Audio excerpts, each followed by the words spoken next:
Dasar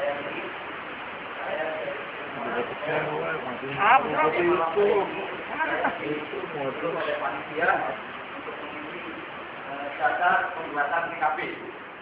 Ya, saya mohon maaf karena saya datang terlambat, jadwalnya harusnya jam 7 malam, tapi karena macet sehingga jam 8:30 baru bisa mendampingi teman-teman. Oke ya, bisa diterima? Oke, terima kasih. Selanjutnya saya saya masih sendiri saat ini ya, karena keluarga ada di kampung. Kalau kawan-kawan mungkin mau mengenal lebih jauh, silakan buka Facebook atau akun yang lain yang bisa teman-teman upload ya. Oke, itu aja perkenalan. Bisa diterima sampai perkenalan ini? Ya. Selanjutnya saya pada malam hari ini akan membawakan dasar perjanjian kerja bersama atau PKB. Di mana dalam sebuah perusahaan kalau sudah mempunyai serikat atau ada perwakilan pekerja, sebenarnya ada perjanjian kerja bersama atau PKB. Dan dalam perjanjian kerja bersama ini tentunya dalam prosesnya itu tidaklah mudah karena harus melalui beberapa tahap, melalui beberapa perundingan ke depan ya dalam prosesnya, sehingga seluruh prosesnya pun tidak bisa dibilang singkat. Ada yang 1 tahun, bahkan ada yang 5 tahun, itu pun belum bisa membuat perjanjian kerja bersama setelah ada serikat.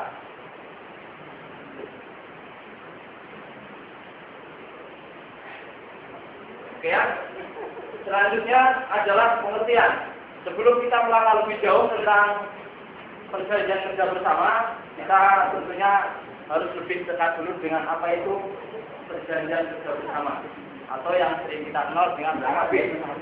PKB dalam konteks ini seperti tadi saya sampaikan, mungkin ada yang belum mengerti tentang PKB atau ada yang menyalahartikan bahwa PKB mungkin yang orang belum berserikat akan cenderung bicara tentang Partai Kebangkitan Bangsa (PKB). Atau ada yang melencengkan sedikit katanya PKB. Tapi dalam dunia perburuan kita tentu sangat mengenal, apalagi yang sudah berserikat pasti tidak asing dengan yang namanya PKB atau perjanjian kerja bersama. Sedikit kita ulas bahwa PKB atau perjanjian kerja bersama adalah hasil suatu perundingan antara serikat pekerja atau yang mewakili dengan pengusaha atau gabungan pengusaha yang di sana memuat syarat-syarat kerja dan atau hak dan kewajiban kedua belah pihak. Maksudnya adalah syarat-syarat kerja yang kita maksud dalam perjanjian kerja bersama adalah bagaimana ketentuan yang diatur dalam perjanjian kerja bersama. Sebagai contoh mungkin tentang aturan-aturan mengenai tata tertib yang ada di sebuah perusahaan. Terus hak dan kewajiban kedua belah pihak sangatlah wajar apabila kita sudah mempunyai perjanjian kerja bersama atau PKB, hak dan kewajiban akan diatur di sana. Omong kosong, kalau di dalam sebuah PKB itu juga ada hak dan kewajiban. Adanya peraturan saja, teman-teman mungkin bisa bayangkan. Setiap hari kita hanya diatur, sedangkan hak dan kewajiban kita tidak diatur. Maka PKB inilah yang menjawab.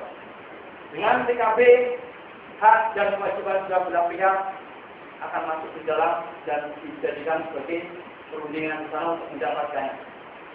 Oke, dalam serikat pekerja yang tadi saya sampaikan sebagai perwakilan daripada anggota, di sini dijelaskan bahwa tercatat pada instansi yang bertanggung jawab di bidang ketenagakerjaan. Artinya apa? Bahwa serikat yang ada atau yang dalam hal ini mewakili anggota, dia sudah resmi, sudah sah tercatat di Dinas Tenaga Kerja.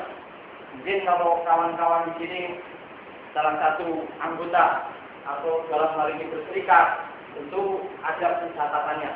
Itulah yang membuktikan bahwa serikat tersebut sah tercatat di Dinas Tenaga Kerja. Oke, selanjutnya adalah tujuan. Tujuan pembuatan perjanjian kerja bersama. Mempertegas kiamat dan